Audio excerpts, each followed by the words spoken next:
Hi, it's Wasabi. Welcome back to the channel. Today's battle's on the Mannerheim Line map, and we've got Stife from Big Daddy Clan.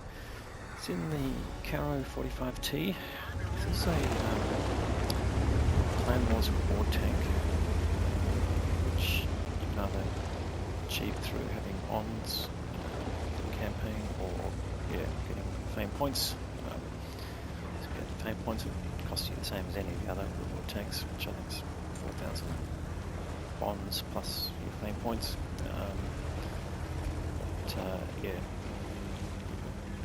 Other tanks in bids for Chieftain or 907, you're paying the same bond price that the others are, because I'm just bidding for a tank slot rather than a specific tank. In any case, it's a tier 10 medium tank in the Italian line with the same auto reloading mechanism as the other Italian tanks. It has got 4 shots. It's got a Kranwagen there, which is obviously got very good frontal armour, so that didn't penetrate. He's firing his APCR as a full load. It is a tier 8, tier 10 game, so we'll have some quite effective targets to shoot at.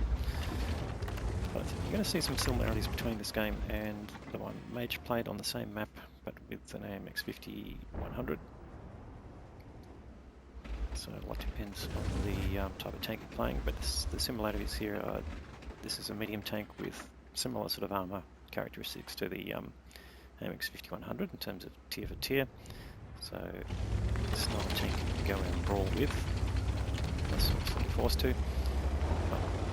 Because you're almost guaranteed to be panned by whatever you're facing. But it's got reasonable mobility, although nothing special, and a decent gun. So let's have a quick look at the gun characteristics. The APCR round, he's got a shell velocity of 1219, which is nice. 320 pen, which will help you with tier 10, and 400 average damage. So not a bad gun there. But it's not the highest pen for tier 10, but it's just definitely serviceable. Anyway, he's been cautious here. He knows that he's not going to really play the heavy line. He's just looking for some opportunities there.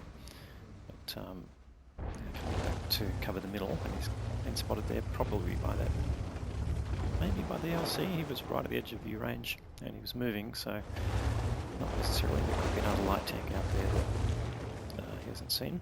They do have a send like in the middle of their own to spot, but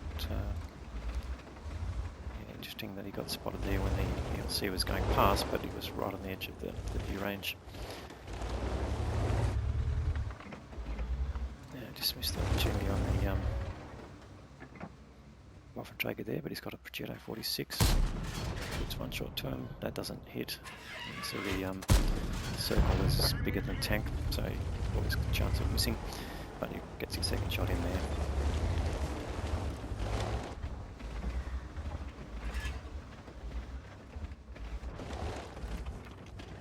A few minutes have gone past, but nothing's really changed. No one's really made a push. Gets another shot there in the side of the Centurion 5-1 turret.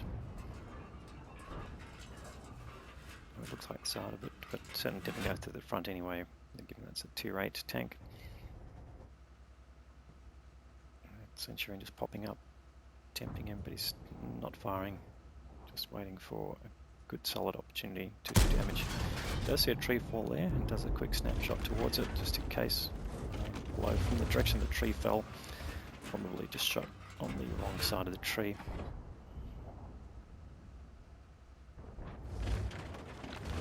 So again, similarities to the earlier game. Just being patient and waiting for targets to be exposed. They just lost their first tank, tier 9, Object 263. There's that Progetto 46 again. That unfortunately missed. Can he get that shot in? Yes, he does, and he gets the kill. However, they've lost another tank there, the Centurion 7-1, tier 9 tank. And Mage Staff doesn't really want to pull out there now. They've lost TD that went a bit too far out, really. Bounces off the Skoda T56. Would have been an awkward angle there. But, Staff just pushing out a little bit.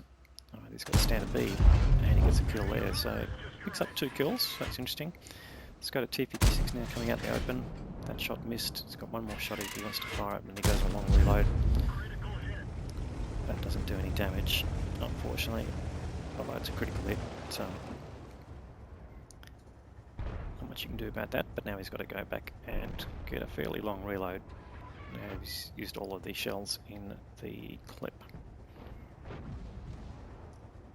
So same thing as any auto reloader or any auto loader, really. You know, you need a safe place with hard cover if possible to reload from. He's got 2 shells loaded and there were targets out the front. He's deciding not to go forward, but looks in that short period of time they've lost a few more tanks. So mostly they're on the heavy line down below.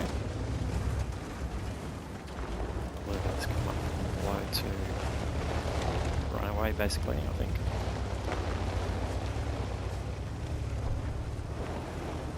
Lost an Artie, Caliban as well, and an SU-130PM, which we didn't notice. So they've lost now Strip 103B, so they're now 6 tanks down. So it's a serious deficiency now, and so he's come up to this position in the middle of the cap area to try and either catch the tanks coming around, or, and depending which way they come, they might come on both sides. So the Senlak is there. He's on very low hit points, and if he gets out spotted by someone with commander's vision system, then he's going to be in real trouble, I would think. There's the ELC. In fact, the ELC takes out the Senlak, so the ELC deciding this is good. But Staff manages to get a shot into him. Does get spotted, but just have to see what happens with Marty.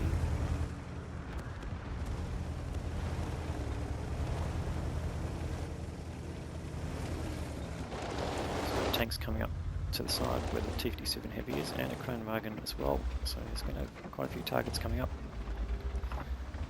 And an AMX-65T gets a nice shot into the Kranwagen. That takes him down to a single shot. Can you get another shot in? Yes, he does, gets the kill. So 3 kills there to Staff. He hasn't lost any points yet. He's only done 2k of damage, 2.1. He is, but spotted now, so he'll be a target for Artie. He's got these Tier 8 tanks coming up, heavy tanks coming up, but shot into the Centurion 5-1 or the 65T. Just looking for the outline. Gets a nice shot into the Centurion. And again, he's spotted, so they know he's there. And can bounce some rounds from the Tier 8s. He's got this hard turret of the T-56. Gets one shot in. And there you go. So he's starting to take some damage now. His armour is not reliable in the Carro 45T. So luckily the Skoda gets taken out by CS52, who is up in the corner, I think, if I recall where he was placed. So the advantage of the corner is you do have a good bush to hide behind, and there's a shot came in from the 65T. He manages to return fire and gets a shot through the turret. So his damage total creeping up, but there's still 6 tanks down. And there's only 3 of them left now. T-57 Heavy, the CS52, and Stife, and Artie basically has got him dialed in now. He's probably the only target that the Artie knows where he can find them. T-57's got most of his health, which is useful, but not necessarily everything. And there's the Centurion 5-1. He tries to put a snapshot in. I know he's found the ELC, and he gets the kill. So starting to break up the kills. Now he's got tanks coming from the south, so the thing in taking out the ELC is they've got rid of at least one line of attack. This shot just went over the top of the AMX-65T there, but he does get the next one in. So persistence paying off there. He's got a good amount of ammunition left. That's one of the helpful things about the 45T. Probably going to run out of ammo.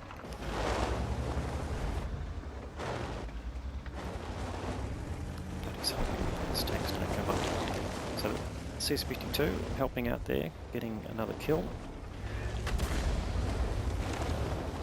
And Artie Shell arrives, but luckily he's moved away from the bush enough that it doesn't really impact him. And can he get another shot in there on the Centurion 5? When he does, takes him down to a one shot. That brings up his 4K, and there you go. AMX 65T pays the price there. So the thing is he going to use all his shots? No, he'll try not to, if you can help it. Because obviously the more shots that disappear out of your bin, then the longer and longer it takes to reload with the auto reloading tanks. And there's the Centurion 5-1, can you get the shot in? Just holds it a little bit too long. Unfortunately just ricochets off the top. So at least they've brought the gap down to 4 tanks. And Stipe here just trying to change the angles. The side of the Centurion 5-1, which he manages to do.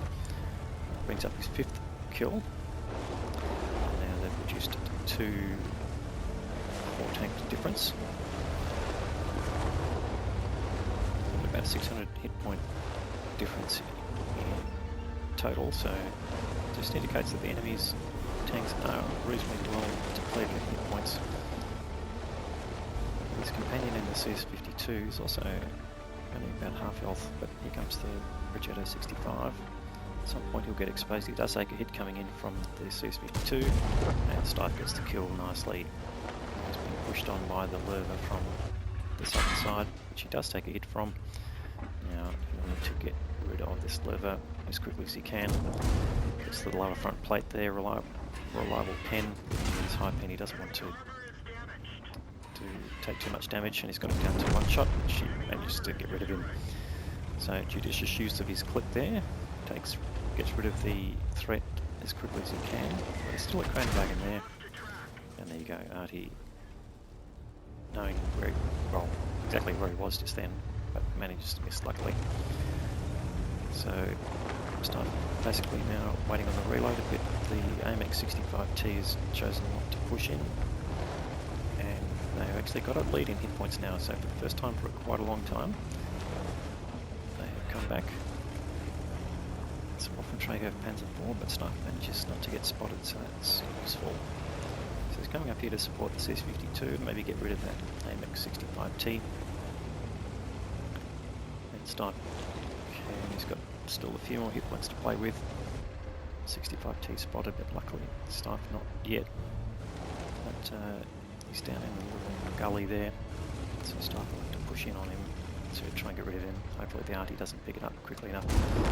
Gets the kill on the 65T, and immediately turns around to try and get him to cover from the hill, and there's the Artie Shell. Hopefully only does a little bit of damage, but it's taken him down to just under half of his hit points. There's the Waffenträger Panzer IV and the crane wagon, so Stipe decides to come around and perhaps surprise him from an angle they're not expecting. So he's coming around the back here, that will expose him to Artie. But now it's just Stipe and the CS-52 against the crane wagon, the Waffenträger Panzer IV and the artillery. And there he's go, the Waffenträger. One more shot in him and he's gone. And hopefully he avoids the Artie. No, there it is, yes, he manages successfully to dodge the Artie. Now we've just got the crane wagon and the artillery. So Stipe making a more direct route. The CS-52 can cover one side. They might catch the crane wagon, and in fact there they go. Crane wagon running back towards base, but he gets spotted. He spots Stipe, I should say, at the same time. So he does a quick snapshot towards him, but it wasn't likely to go. I think the crane wagon is right down on the edge. So Stipe coming around, changing the angle here. Here's the artillery. Goes to go at the CS-52, who's pushed in to attack the crane wagon. And Stipe thinking, alright, there's only 24 seconds left, we better push this. Luckily the CS-52 gets the kill, and now Stipe actually is on 9 kills here. He's on it for a fool's medal, and he's found the artillery, lines him up very carefully. One shot in, 10 seconds to go. Is he going to get him again? Yes, he does. He gets the kill. 7 seconds to go. He gets the win and a pulse medal. That is a fantastic result. Alright, well here we have the results. Now unfortunately What Replays was down today, so I've put the replays in my client and using Replays Manager. So if you haven't got that, it's part of Adelane's mod pack, it's quite useful. Okay, so let's have a look. Total damage 7,416, which is excellent, but here's the important parts. High caliber award for the most damage, of course, Top Gun for getting at least 6 kills, but more importantly the Pools medal for getting at least 10 kills and above tier 5, which is a pretty rare award, so that's a great achievement there. And of course the Ace Tanker Mastery badge. So we can see the 10 tanks that he's killed through that list, which of course is, you know, 2/3 of the enemy team. So how do you go with the team? Let's just resort that. So 1395 base experience at tier 10, that's a very high level, and the CS52 who really helped out at the end, good coordination, and basically managed to save the game by going after the Kranwagen and allowing the staff to go after the Artie. If they didn't split like that, that would have been a draw. So he got 1,076, which is good, although he didn't do a lot of damage, but he got some important kills. So real carry there by Stife. And the enemy team, well, there's some good damage there from one of the Kranwagens and the Progetto 65, both doing over 5k, so they would have been disappointed. And based on their scores, they might well have ended up with an Ace Tanker as well, with Courageous Resistance. Alright, so what did it cost in the end? Alright, well he fired 36 shots and he was firing all premium ammunition. We'll have a look at that in a second. 29 hit and 24 penetrations out of the 29. He didn't get a lot of assisted damage. In fact, I can't see any damage from assisted perspective. Oh, there we go, 181, so not a huge amount. Did have some personal reserves running and completed an event to give him an extra 55k, and that's actually helped him make a very small profit because he spent 172,000 on ammunition, which I guess is what happens when you're using your gun through the whole game. But making a profit, excellent, and that was his top result in that tank. So great game there from Stife. Thanks very much for the content. If you liked the video, please give it a thumbs up, and if you haven't subscribed to the channel already, please make sure that's on your to-do list and you execute your plan to perfection. We'll have more great content to follow, and thanks very much for watching.